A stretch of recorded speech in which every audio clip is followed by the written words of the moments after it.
আজকে ইন্ডিয়া এবং ইংল্যান্ডের তৃতীয় ওডিআই ম্যাচ, এবং এই ওডিআই ম্যাচই নির্ধারণ করবে যে ইন্ডিয়া সিরিজটা জিতবে না হারবে। কারণ এই সিরিজে তিনটা ম্যাচ, দুটো ম্যাচের মধ্যে একটা ইন্ডিয়া জিতেছে, একটা ইংল্যান্ড জিতেছে। আমরা ভেবেছিলাম হয়তো ইন্ডিয়া ইংল্যান্ডকে হোয়াইট ওয়াশ করবে, কিন্তু না, ইংল্যান্ডকে আমরা হালকা হিসেবে নিয়েছিলাম প্রথম ওডিআই ম্যাচ জেতার পর। কিন্তু সেকেন্ড ম্যাচে ইংল্যান্ডও বুঝিয়ে দিল যে আমরাও এখনো তোমাদের হারাতে পারি, সেই ক্ষমতা আমাদের আছে। জোর উঠছেটা সেকেন্ড ম্যাচে বুঝিয়ে দিল। 99 রান করেছে, 100 চাইলেই সে করতে পারতো, কিন্তু আটকিনসন যে প্লেয়ারটা আছে সেই প্লেয়ারটার জন্য 100 করতে পারলো না, সেটা আলাদা বিষয়। আজকের ম্যাচেই নির্ধারণ করবে যে ইন্ডিয়া ম্যাচটা, সিরিজটা উইন হবে নাকি উইন হবে না। এবার পিচ নিয়ে, লর্ডস এর গ্রাউন্ড, সেটা নিয়ে তো কথা বলবো, প্লেইং 11 নিয়ে কথা বলবো। তার আগে বলে নিই, রোহিত শর্মার যে রিটায়ারমেন্ট, যেটা নিয়ে গোটা সোশ্যাল মিডিয়ার শোরগোল চলছে। দেখুন, যা রটে তার কিছু তো বটে, একটা কথা আছে, এখানেও তাই। রোহিত শর্মার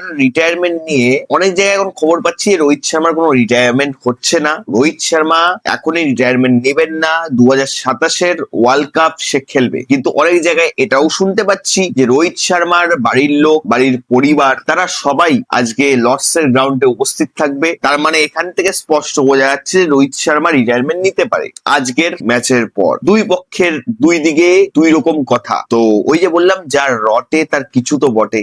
আজকের ম্যাচে শেষ হওয়ার পর বা আজকের ম্যাচেই আমরা বুঝতে পারবো যে রোহিত শর্মা রিটায়ারমেন্ট নিচ্ছে কি নিচ্ছে না। আজকের ম্যাচটা দেখাটা তার জন্য অত্যন্ত জরুরি। এবার রোহিত শর্মা যদি রিটায়ারমেন্ট নেয় তাহলে তার বদলে এসএসসি জয়সওয়াল আছে, ও খেলবে। কিন্তু রোহিত শর্মা যদি রিটায়ারমেন্ট না নেয় তাহলে সে 2027-এর ওয়ার্ল্ড কাপ খেলবে। কিন্তু আমার পার্সোনালি মনে হয় চান্স আছে রোহিত শর্মা রিটায়ারমেন্ট নেবে না, রোহিত শর্মা 2027-এর ওয়ার্ল্ড কাপ তাকে খেলানো হবে। এবার বাদ বাকি ভেতরের গল্প তো সিলেক্টর টিমরাই জানে এবং বিসিসিআই নিজে জানে, সারা তো আমাকে আর মুখ ফুটে বলতে আসেনি, তাই না? তো আজকের ম্যাচটা দেখার পর আমরা বুঝতে পারবো। এবার আসি, কোথায় খেলা হচ্ছে? লর্ডসে খেলা হচ্ছে, ঐতিহাসিক গ্রাউন্ড, যেখানে 1983 সালে কপিল দেব কাপ তুলেছিল। এবং এখানে ইন্ডিয়ার রেকর্ড খুব একটা ভালো না, ঠিক আছে, কিন্তু পিচ রিপোর্ট যদি বলি, পিচে অনেক সুইং থাকবে এবং ধীরে ধীরে পিচটা পরের দিকে স্লো হয়ে যাবে, ব্যাটসম্যানদের ব্যাটে বল নাও আসতে পারে। আজকের ওয়েদার 22 ডিগ্রি, যে সময় খেলা হবে 22 ডিগ্রি তোমার টেম্পারেচার থাকবে, তো খুব একটা কোনো বৃষ্টির সম্ভাবনা কিন্তু নেই। তো এই হচ্ছে তোমার পিচ রিপোর্ট,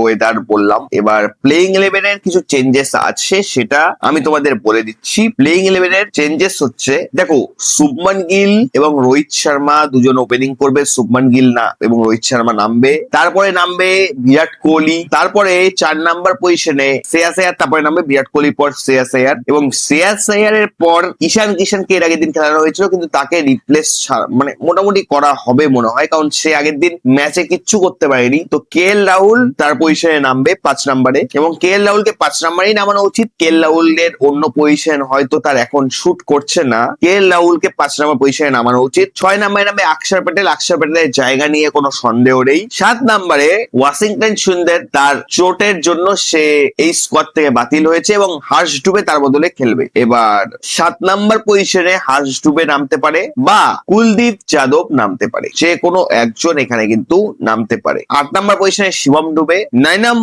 নাম্বার যে পজিশন, সেখানে প্রসিদ্ধ কৃষ্ণাও নামতে পারে বা প্রসিদ্ধ কৃষ্ণার বদলে আর্শদীপ সিংও নামতে পারে, যে কোনো একজন, কিন্তু 90% খেলার চান্স প্রসিদ্ধ কৃষ্ণারই। 10 নাম্বার পজিশনে বুমরা এবং 11 নাম্বার পজিশনে গুরনুর ব্রাট। কিন্তু যেই জায়গাটা নিয়ে একটু কনফিউশন, সেটা হচ্ছে হর্ষ ডুবে বা কুলদীপ যাদব, আর ওইদিকে প্রসিদ্ধ কৃষ্ণা বা আর্শদীপ সিং, যে কোনো একজন খেলতে পারে, ঠিক আছে। বাদ বাকি সব টিম সেম থাকবে। তোমরাও যদি আমার সাথে একমত হও, তাই তোমরাও হয়তো এটাই বলবে, এটাই প্লেইং 11 হবে, ঠিক আছে। এবার আজকের ম্যাচটা কেন এত গুরুত্বপূর্ণ, তার কারণ আজকের ম্যাচে যদি ভারত হেরে যায়, তাহলে ভারত ইংল্যান্ডের কাছে T20-তে তো গোয়ারা হারলোই, হোয়াইট ওয়াশ করলো ইংল্যান্ড ভারতকে, এবং আজকে যদি ইংল্যান্ডের সাথে হেরে যায় তাহলে ওডিআইতেও ভারত হারলো। তাহলে ইংল্যান্ডে এসে ভারত এইভাবে গোয়ারা হারলো, এটা ইন্ডিয়ান ফ্যান্সদের, আমাদের হজম হবে না। ইন্ডিয়া ফুটবলের দিক থেকে তো তেমন কিছুই করতে পারেনি, কিন্তু ক্রিকেটের দিক থেকেও যদি এখন ইন্ডিয়াকে হারতে হয় বারবার, তাহলে আমাদের গর্ব আর কোথায় থাকবে স্পোর্টস এর দিক থেকে। তো আজকের ম্যাচটা ভারতকে জিততেই হবে এবং ভারতের আগের ছন্দে তাদের ফিরে আসতে হবে, যেমন তারা 2023-এর ওয়ার্ল্ড কাপে